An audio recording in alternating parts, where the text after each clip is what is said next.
Un saludo a todas y a todos. Soy el reverendo anglicano Jairo Antonio Popo Vallecilla, perteneciente a la Comunión Anglicana Ortodoxa, y seguimos en nuestro curso del Evangelio de Marcos explicado perícopa por perícopa.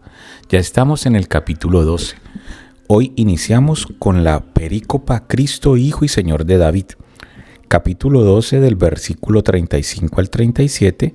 La encontramos en el Evangelio de Mateo, capítulo 22, versículo 41-46, y en el Evangelio de Lucas, capítulo 20, del versículo 41 al 44. Escuchemos. Jesús, tomando la palabra, decía mientras enseñaba en el templo: ¿Cómo dicen los escribas que el Cristo es hijo de David? David mismo dijo, movido por el Espíritu Santo: Dijo el Señor a mi Señor: siéntate a mi diestra, hasta que ponga a tus enemigos debajo de tus pies. El mismo David le llama Señor. ¿Cómo entonces puede ser hijo suyo? La muchedumbre le oía con agrado. Explicación. Ahora Jesús toma la iniciativa, igual que en la última de las 5 controversias que narró Marcos al comienzo. Y enseñando en el templo pregunta al pueblo, que le escucha con agrado, sobre el título mesiánico Hijo de David, con el que le han aclamado a la salida de Jericó y en la entrada a Jerusalén. Es un título ambiguo e insuficiente, pues si David llama al Mesías Señor, Salmo 110:1, ¿cómo puede ser hijo suyo? Es una invitación a profundizar en el misterio de su persona a la luz del título Señor, Kairos, que le da David en la Escritura. Siguiente perícopa. Los escribas juzgados por Jesús. Capítulo 12, del versículo 38 al 40, está en el Evangelio de Mateo. Capítulo 23, versículo del 6 al 7, también en el Evangelio de Lucas, en el capítulo 20, versículo 45 al 47, y no está en el Evangelio de Juan. Escuchemos. Decía también en su instrucción: guardaos de los escribas, que gustan pasear con amplio ropaje, ser saludados en las plazas, ocupar los primeros asientos en las sinagogas y los primeros puestos en los banquetes, y que devoran la hacienda de las viudas, socapa de largas oraciones. Esos tendrán una sentencia más rigurosa. Explicación. A modo de conclusión, termina este desarrollo con la oposición de 2 tipos de religiosidad, la de los escribas y la de la viuda. Hablando al pueblo, Jesús le invita a evitar la religiosidad de los escribas, al servicio de su vanidad, de su orgullo y de su rapacidad. Por ello tendrán un juicio severo. Siguiente perícopa. El óbolo de la viuda. Capítulo 12, versículo 41-40, y está en el Evangelio de Lucas, capítulo 21, versículo del 1 al 4. Escuchemos. Jesús se sentó frente al arca del tesoro y miraba cómo echaba la gente monedas en el arca del tesoro. Muchos ricos echaban mucho. Llegó también una viuda pobre y echó 2 moneditas, o sea, 1/4 parte de las. Entonces, llamando a sus discípulos, les dijo: os digo de verdad que esta viuda pobre ha echado más que todos los que echan en el arca del tesoro, pues todos han echado de lo que les sobra. Esta, en cambio, ha echado de lo que necesitaba, todo cuanto poseía, todo lo que tenía para vivir. Explicación. La enseñanza sobre la viuda está dirigida a los discípulos. Mientras los ricos ofrecen grandes cantidades, la viuda ofrece 2 moneditas, literalmente 2 lepos, que es un cuadrante, moneda helenista con el equivalente romano. Tanto el lepton como el cuadrante son las monedas más pequeñas de sus respectivos sistemas monetarios. Su pequeño don es mayor del que los demás, porque tiene carácter de entrega existencial total a Dios, en cuyas manos providentes se entrega. Los discípulos deben valorar a los pequeños. Siguiente perícopa. Vamos a abordar ya la tercera parte y vamos al discurso escatológico. Es la última enseñanza de Jesús antes de la pasión y tiene carácter de panorámica sobre el futuro de Jerusalén y de los discípulos. El discurso está dirigido a 4 de estos, los mismos que fueron testigos del comienzo de la proclamación del reino. La razón de esta restricción está en el uso de un lenguaje perteneciente al género apocalíptico, que exige pocos oyentes, pero el contenido está dirigido a todos, como se pone de relieve al final. Todos los discípulos han de vigilar esperando la parucía del Señor, cuyo tiempo se ignora, vigilando ante los falsos mesías y profetas, afrontando con ánimo las persecuciones y realizando cada uno su propia tarea. El discurso, tal como está, no se puede atribuir a Jesús, que no empleó el lenguaje apocalíptico y siempre invitó a la vigilancia, pues se ignora el día y la hora del final. Marcos 13:32.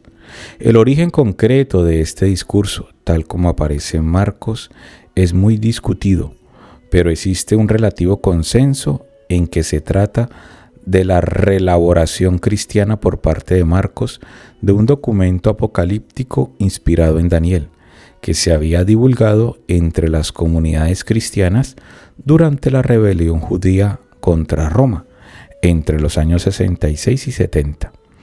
Este documento, obra de un judío o judeocristiano, se caracterizaría por su naturaleza apocalíptica.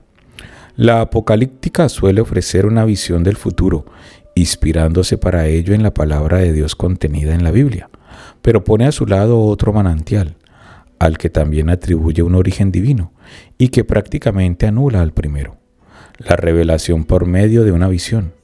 Esto da nombre al género apocalíptico, pues revelación se dice en griego apocalipsis. La visión de futuro que ofrece la apocalíptica suele ser detallada, pero se presenta con un lenguaje simbólico, guerras, pestes, terremotos, señales en el sol. Como consecuencia, se invita al oyente o lector a calcular cuándo se realizan estos signos para prepararse al final. En esto se diferencia de la escatología, que también ofrece una perspectiva del futuro, pero apoyada solo en la palabra de Dios, que se recibe en la oscuridad de la fe. Por ello, no se invita al oyente o lector a calcular, sino a vigilar, porque no se sabe el día ni la hora.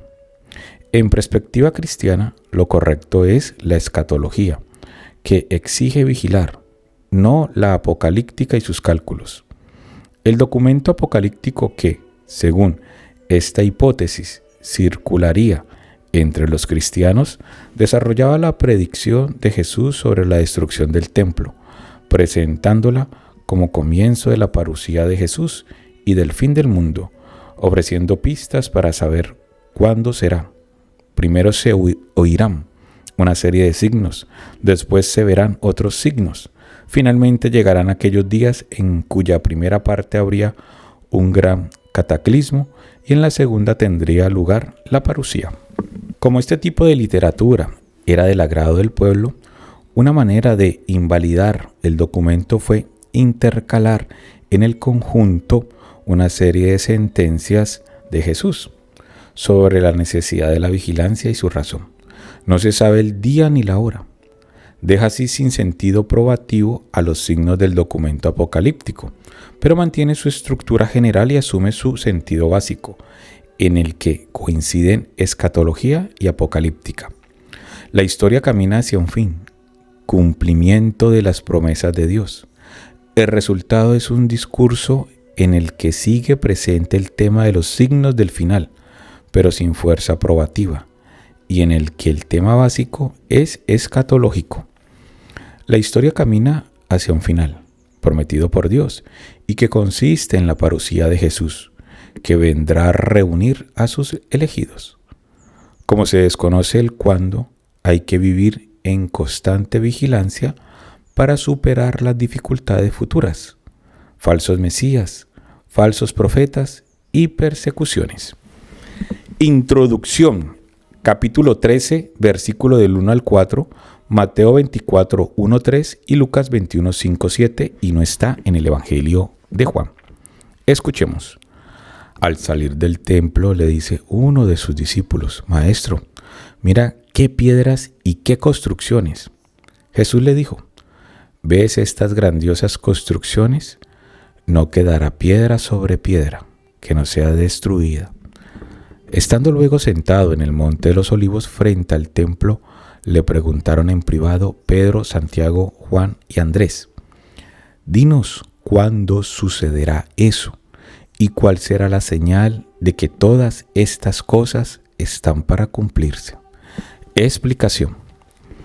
El conjunto del discurso está estructurado según el esquema: en público, declaración sobre el templo; en privado, discurso a 4 discípulos. Jesús predijo la destrucción del templo y dio a esta predicción un alcance escatológico, en cuanto que era un hecho que pertenecía al final de este mundo religioso y comienzo del mundo nuevo, que tiene un nuevo culto, un culto existencial, centrado en su muerte y resurrección. Pero la reacción de los discípulos deja suponer que dan otro sentido a las palabras de Jesús, entendiendo final de este mundo con final de la historia profana. De aquí la pregunta sobre este final y de los signos que lo precederán para poder calcular el momento. Es una pregunta de cuño netamente apocalíptico. Siguiente perícopa: el comienzo de los dolores. Capítulo 13, versículos 5 al 13. Está en el Evangelio de Mateo, capítulo 24, del versículo 4 al 14. Y en el Evangelio de Lucas, capítulo 21, del 8 al 19. Escuchemos. Jesús empezó a decirles: Mira que no os engañe nadie. Vendrán muchos usurpando mi nombre y diciendo: Yo soy, y engañarán a muchos. Cuando oigáis hablar de guerras y de rumores de guerras, no os alarméis, porque eso es necesario que suceda, pero no es todavía el fin, pues se levantará nación contra nación y reino contra reino. Habrá terremotos en diversos lugares, habrá hambre. Esto será el comienzo de los dolores de alumbramiento. Pero vosotros mirad por vosotros mismos. Os entregarán a los tribunales, seréis azotados en las sinagogas y compareceréis ante gobernadores y reyes por mi causa, para que deis testimonio ante ellos. Y es preciso que antes sea proclamado el Evangelio a todas las naciones. Y cuando os lleven para entregaros, no os preocupéis de qué vais a hablar, sino hablad lo que se os comunique en aquel momento, porque no seréis vosotros los que hablaréis, sino el Espíritu Santo, y entregará a la muerte hermano a hermano y padre a hijo. Se levantarán hijos contra padres y los matarán, y seréis odiados de todos por causa de mi nombre, pero el que persevere hasta el fin, ese se salvará. Explicación. La perícopa recoge 3 párrafos. El primero, 13:5b6, es una exhortación a la vigilancia ante el peligro de falsos mesías, que se presentan como salvadores, y de falsos profetas, que enseñan el error en nombre de Dios. Es un peligro que amenazará constantemente a la comunidad cristiana. Por ello, más adelante, versículo 21-23, se repetirá la exhortación. El segundo, 13:7-8, es de origen apocalíptico y presenta una serie de signos negativos que se oyen: guerras, terremotos, hambres, que tienen carácter de comienzo de los dolores. Se refiere a los dolores del parto, que anuncian una nueva criatura. Se trata de lugares comunes del lenguaje apocalíptico, por lo que no hay que tomarlo al pie de la letra, pues solo indican que la historia ya camina hacia su alumbramiento, es decir, hacia el cumplimiento de la promesa de Dios, y que ya han comenzado los dolores que darán a luz un mundo nuevo. El tercer párrafo pasa de nuevo a la exhortación 13:9-13, anunciando futuras persecuciones e indicando la postura que hay que tomar ante ellas en un mundo que camina hacia su consumación. La comunidad debe vivir alerta, pues será perseguida a causa de Jesús por parte de judíos y gentiles. Debe aprovechar esta circunstancia como ocasión para dar testimonio de forma oficial ante los tribunales. Por ello será un momento de grave responsabilidad eclesial que el discípulo debe asumir y en la que será asistido por el Espíritu Santo. La persecución puede llegar a tener momentos difíciles, hasta el punto de ser perseguidos por los más íntimos e incluso ser objeto de un odio general. Pero es necesario perseverar hasta la muerte para salvarse. Marcos subraya que en este contexto difícil no hay que abandonar la misión, pues ha dispuesto Dios que, a pesar de ella, el Evangelio sea proclamado en todo el mundo. Siguiente perícopa: la gran tribulación de Jerusalén, capítulo 13, 14-23, Mateo 24, 15-25 y Lucas 21, 20-24. No está en el Evangelio de Juan. Escuchemos. Pero cuando veáis la abominación de la desolación erigida donde no debe, el que lea, que entienda. Entonces los que estén en Judea huyan a los montes, el que esté en el terrado no baje ni entre a recoger algo de su casa, y el que esté por el campo no regrese en busca de su manto. Ay de las que están encinta o criando en aquellos días. Orad para que no suceda en invierno, porque aquellos días habrá una tribulación cual no la hubo desde el principio de la creación que hizo Dios, hasta el presente, ni la volverá a ver. Y si el Señor no abreviase aquellos días, no se salvaría nadie. Pero en atención a los elegidos que Él escogió, ha abreviado los días. Entonces, si alguno os dice, mira, el Cristo está aquí, miradlo allí, no lo creáis, pues surgirán falsos cristos y falsos profetas, y realizarán señales y prodigios con el propósito de engañar, si fuera posible, a los elegidos. Vosotros pues estad sobre aviso. Mira que os lo he predicho todo. Explicación. La perícopa consta de dos partes. La primera es de origen apocalíptico y presenta el signo positivo que se ve, 13, 14, 20. Y de nuevo va acompañada de lugares comunes, tomados del lenguaje apocalíptico, que sitúan al lector al final de la historia.